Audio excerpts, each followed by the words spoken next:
All right, so it looks like we are live. Let me pull up my Facebook here just to double check.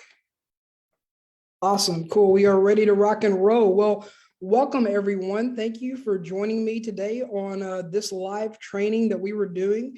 The title of this training is the 2 types of business models that an accounting and tax business can have. So, this is something that I've been reflecting on the past couple of days. If you guys are watching this live, then it's April 20th, just a few days after the tax deadline, right? So hope you guys have had a chance to, unwind, relax a little bit from that. I know it always gets crazy there at the end.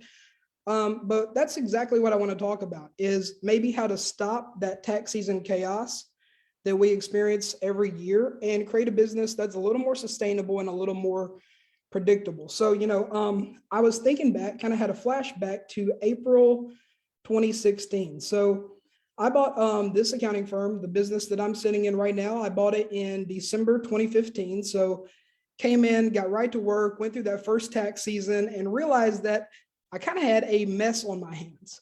And what I mean by that is, I knew the business was going to need some work as soon as I bought it. I knew it really wasn't doing the kind of revenue that I would need in order to pay myself the salary that I wanted. After we came through that first tax season, so when I bought the business, it was doing about $180,000 a year in revenue. We had about 400 tax clients. Each of those were paying us, anywhere from $100 to $300 a piece. So, basically just competing with H&R Block on that front. And we had about 40 monthly bookkeeping clients who, we were charging anywhere from 100 to 300. We had a couple in, the $500, $600, $800 range, but not a lot, just a handful of those. So, we had a lot of clients only bringing in $180,000 in revenue. On top of that, I also had 3 full-time team members. So the office that I'd bought, it'd been kind of like a satellite location for a CPA who lived about 30 minutes away.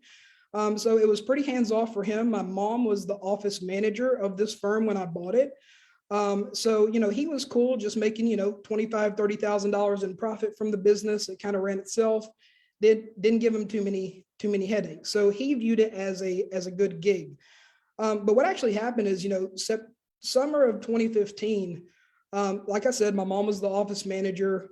She gets a phone call from the gentleman, the CPA who owned the firm, and he had just found out that he had a terminal illness. He had a terminal lung disease that it didn't look good. The doctors gave him 6 to 8 weeks to live, and that was it. So he wanted to get rid of the business pretty quickly so his family wouldn't have to deal with it when he was gone, and also so his clients would be well taken care of. And he knew my mom. She was the office manager. She was managing all the client relationships at that time. He knew that she could do a good job. So he made us a really good deal on buying the business, simply because he knew that if I did take it on, I was going to have to come in there and grow the business in order to make a even just a livable wage, right? To make more than $25,000, $30,000 a year in net profit from the business. That obviously wasn't going to work for me, right? I had student loans, I had expenses, rent, utilities, all those things. So I took that leap of faith anyway. I took that calculated risk because I knew that what I did have was I had 3 full-time team members. At the time, combined, they had over 85 years of combined accounting and tax experience between the 3 of them. So I knew if I could figure out how to go out and market and sell our services and get new clients, they'd be able to fulfill on any of the work that I brought in. So, to do that, to buy that business, I paid $28,000 of my own money, cash. That was my entire life savings up until that point. Also took on quite a bit of debt from seller financing to buy the business. But I realized that after that first tax season, about this time, 6 years ago, 3rd, 4th week of April in 2016, after I'd gone through that first tax season, I was reflecting, right? And I was thinking about how the tax season had gone and what went well, what didn't go so well, and the things that we knew, we were going to need to change. And I realized that we had a problem that went down to the very core. It went down to the very fundamentals of the business. And the problem was our business model. So like I said, there are two types of business models that an accounting and tax business can have. Whenever I bought this firm, it had the first type of business model, what we might call the traditional business model that a lot of accounting and tax firm owners they set out and they just kind of end up building the business that way, not really intentionally, but just works out that way. And what I had to do was flip that business model upside down. I had to flip it on its head and create an entirely new business model. So, we made that transition, and things have been a lot better since. This right here is really the key thing that I learned that really turned everything around. And that's why I wanted to share here with you guys. Like I said, if you're live with me, we just got out of tax season. If you're watching this on the replay, then you know what it's like, right? To have been through a tax season and you're just completely wiped out. I'm tired of working those, 60 plus hour weeks just to keep up, just to stay on top of things. So the two types of business models that an accounting and tax firm can have is, if we're just, hypothetical scenario for an accounting and tax firm doing about $1 million a year in revenue, right? So if you take the traditional firm that's doing about $1 million a year in revenue, this is what their client base is going to look like. The majority of it is going to be tax prep, right? It's going to be, one-time tax returns that come in. They're going to have a lot of individual tax clients that they're charging, maybe $500 a piece for. And also it's going to be a pretty, tax heavy on the business side. Maybe they're doing, average of 250 business returns per year. Maybe they're charging an average of $1,500 for each one of those returns. So just on the tax side, that's going to be $700,000 in revenue. They're bringing in every year from the tax side of the business. And, out of those 250 business tax returns that they're doing, partnership returns, corporate returns, maybe they've converted 1 in 5 of those to a monthly client, right? Where they're doing the monthly accounting, but they're probably not charging very much for it because they probably have just kind of like a hodgepodge of clients, right? Like a wide variety of, just kind of they've been relying on, referrals, word of mouth. So they've just kind of taken on whatever businesses have showed up, have walked in the door. So this is kind of what I see. I've worked with, hundreds of accounting and tax firms at this point. The numbers, they're going to vary a little bit, but this is kind of what you're going to see. You're going to see a firm that's tax heavy. They do have, some monthly accounting clients, but it's making up a minority of the revenue that they're bringing in. And so the problem with this, right, is, to get to this $1 million a year in annual revenue, we have to have a total of 950 clients. And so really what this is a high volume, low fee business model where we are earning margin on volume, right? Instead of price. So this is what a lot of people find themselves having built, right? You start out, you hang a shingle because you're a really good accountant and you're really good at, doing tax returns, and you decide to go into business for yourself. You start getting referrals, the word of mouth kicks in, and you get, a client base that looks kind of like this, right? This is certainly the business model that we had here in this firm when I first bought it. We were definitely high volume, low fee. And what this leads to is what I call the tax season roller coaster. So if you break out your revenue by quarter, quarter one is going to be pretty good, right? You're doing a lot of tax returns. Quarter two is going to be pretty good, but quarter three, quarter four, when you only have, the monthly revenue for maybe 50 clients, $500 a month, that's $75,000, a quarter in revenue there. So this is what I call the tax season roller coaster, where you're bringing in the majority of your revenue just really within, 4 or 5 months out of the year.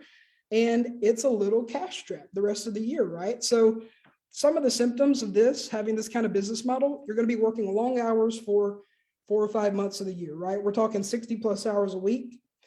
A lot of your clients are going to be price sensitive, right? Since they've, come in from referrals and word of mouth, and you really don't have a specific focus on how you help people. You just kind of, taking in any business that you could get along the way.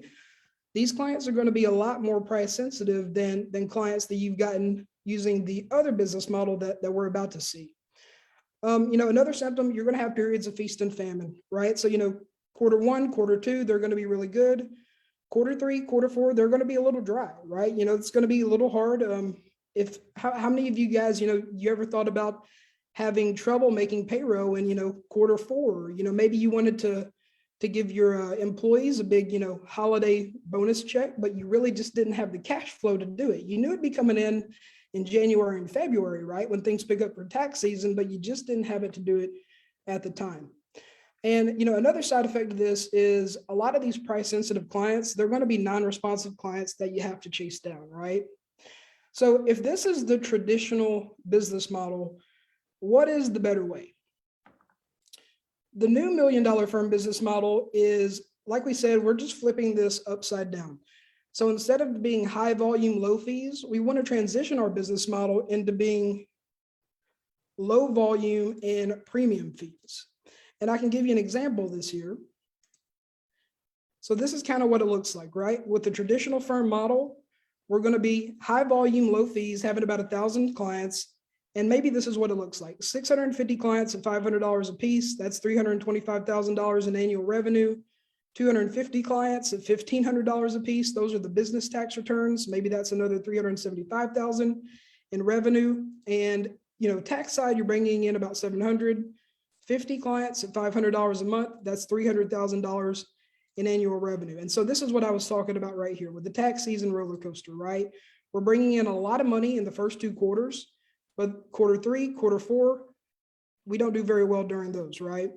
So with the new business model where we're flipping this upside down, instead of high volume, low fees, we want to transition into being low volume and charging premium fees. And if we have our prices right, and we get the right kind of clients, let's say that you bring on 20 clients who are paying you $750 a month. That's for your base package.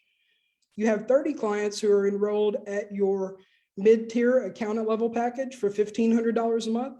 And let's say that you have 10 clients who are enrolled at a top tier package, your CFO package at $2,500 a month. So that's a total of 60 clients to bring in just over $1 million in revenue. So we're looking at a difference of 950 clients total over here in the traditional firm model versus a total of 60 clients here in this new business model that you can transition your accounting firm to starting today. So you might be wondering, Ben, okay, so this sounds really good. And like some of the benefits of this new $1 million firm business model, instead of, having the tax season roller coaster over here where you're making a lot of money in, quarter 3, quarter 4, pretty dry. This stabilizes your cash flow all year round, right? So quarter 1, quarter 2, quarter 3, quarter 4, we're bringing in about $250,000 in revenue each quarter. And there's going to be some variability there, but it's a lot more predictable. So some of the benefits, you're going to have way less clients with this model. So you're going to be able to work less, have predictable hours that fit your family schedule, allow you to do some of the things that you actually want to spend some more time doing. Maybe you have some hobbies that you haven't been able to work on. Maybe you've got some places you like to go, some trips you'd like to take that you haven't been able to do that. This is going to free up more of your time transitioning to this business model. The other benefit of this is in order to get these monthly fees and to command a premium price for what we do, we have to work with business owners. And so we're going to have premium business owner clients who value your advice. They value what you do. They value the access and the support that you give them. They value the ability that you have to help them make sense of their numbers, understand what's going on, what's driving profits in their business, what areas of opportunity they have, what costs can they cut, how can they reduce expenses, all of those questions that you are uniquely qualified to help your people with. And obviously from this graph, we're going to have stable cash flow all year round. Another byproduct of this, another benefit is that, when you're working with successful business owners, you're going to have clients who are they have better processes, right? So they're going to be more responsive to you. They're going to be able to get things to you more quickly.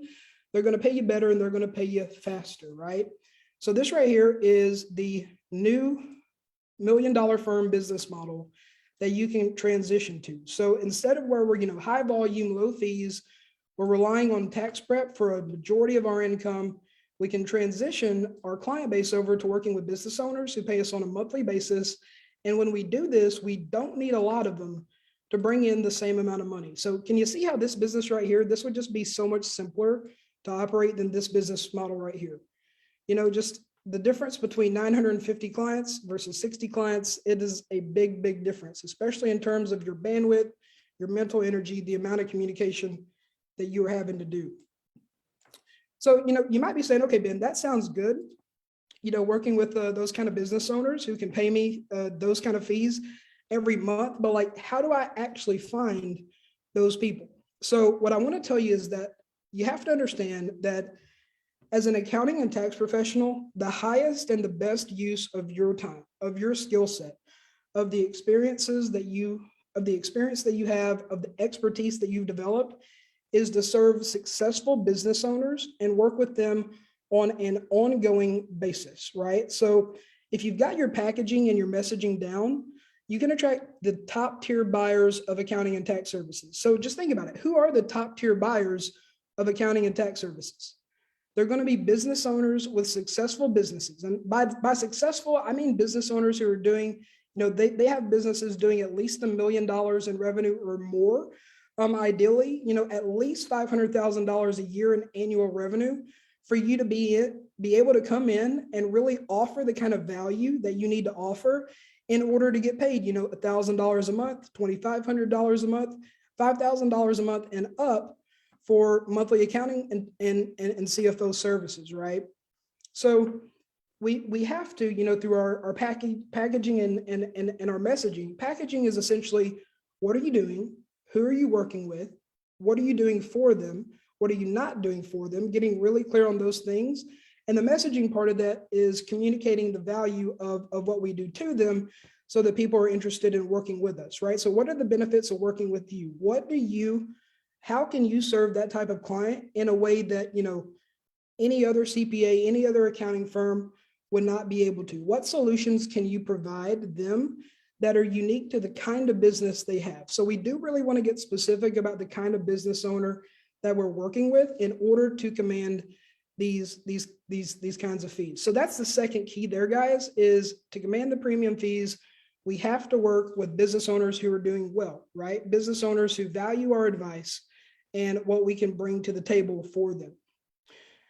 The other key to this is, in order to attract successful business owner clients, yes, it's important for us to have our packaging down. We need to understand what we're offering them. We need to be able to communicate that in very clear terms. We also need to have our messaging down, right? What are some of the things that we can say to generate interest in what we do to that specific target market?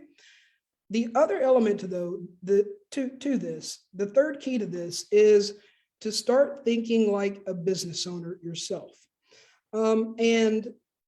Just not only thinking like a business owner, but acting like a business owner, someone who is already successful at what they do, right? Modeling some of those behaviors, some of those thought patterns, modeling how they make decisions. And for a lot of you, I'm sure, you might have clients who are successful, right? And so you can think about some of them and how they behave and how they act and the way that they make decisions. And what we have to do, it can be hard for us, right? Because we're accountants, we've been trained in this like very technical field.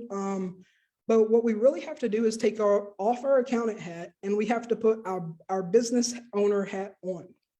And so, one of the things that we need to do in order to be able to attract these kinds of clients, we need to think like them. And that means taking calculated risks, right? So one of the things that we have to understand about doing this, about putting ourselves out there and attracting these kinds of clients is, there's no such thing as security.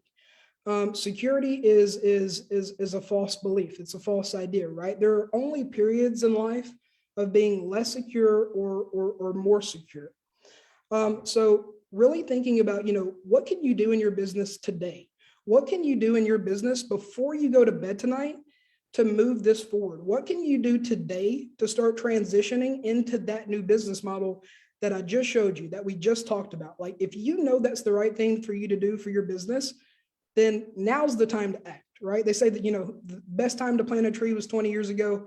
Second best time is now. So if you find yourself, if you've gone through this last tax season and it stressed you out, right? You had to work 60 to 80 hours a week. You had clients who did not value what you did. And that can take an emotional toll, guys. If you've had enough and it's time to make this change, let's get started today. Let's start taking calculated risk to move us towards where we want to go. The other thing that we need to start doing, and I can speak for myself, I can speak for just like our profession as a whole. Sometimes, we have trouble delegating, right? And I think that also has to do with the way that we've been trained, and it's just a different, in the technical field of accounting, right? There's a lot of attention to detail. We need to make sure that things are accurate, that they tie out the way that they're supposed to. So it can be hard for us to delegate some of those things and to get into the habit of delegating those things. But there is a book that I really like that really helped me out a lot when I first got started out. After I bought this firm, was trying to figure out all this for myself. Like, how could I use my time most effectively? What did I need to do to grow to my firm to that $1 million a year mark? We've gone on to do that and helped a lot of other people do it too. And so this is advice that you can take and you can apply in your business today.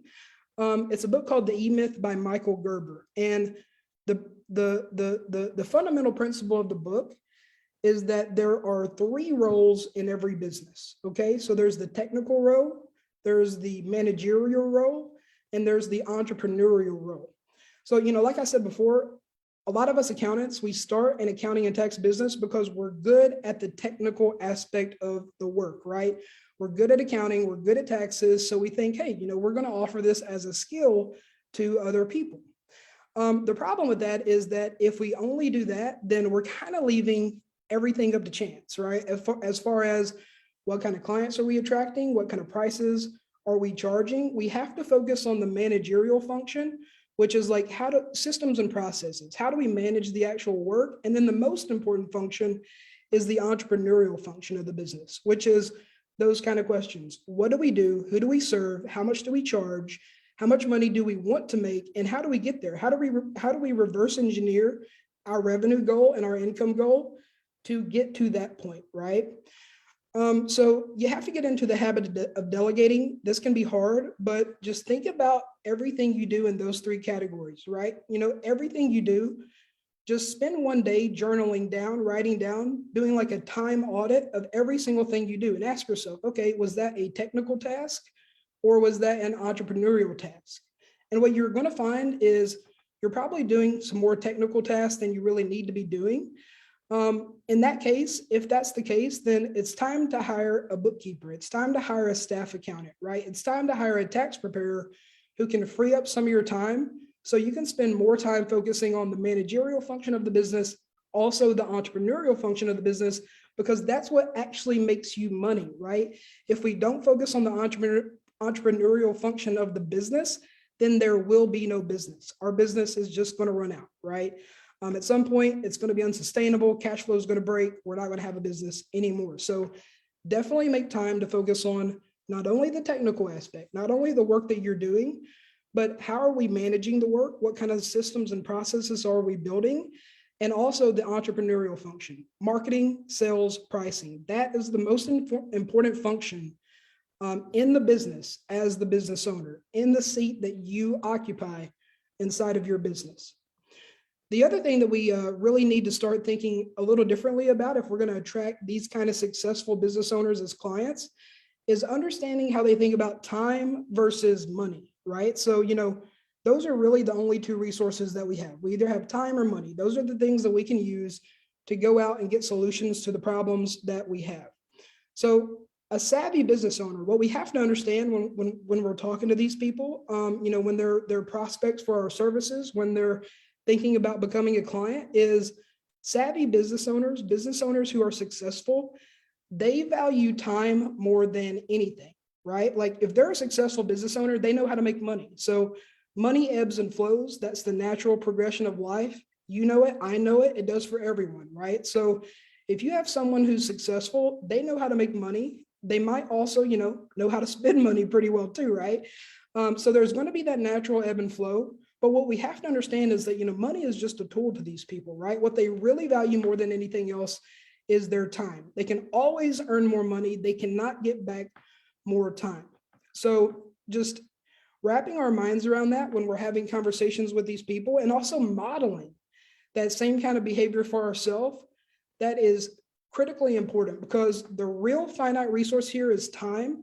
And savvy business owners, the people who we really want to work with, they, the ones who have mastered money, they know this. They get this intuitively.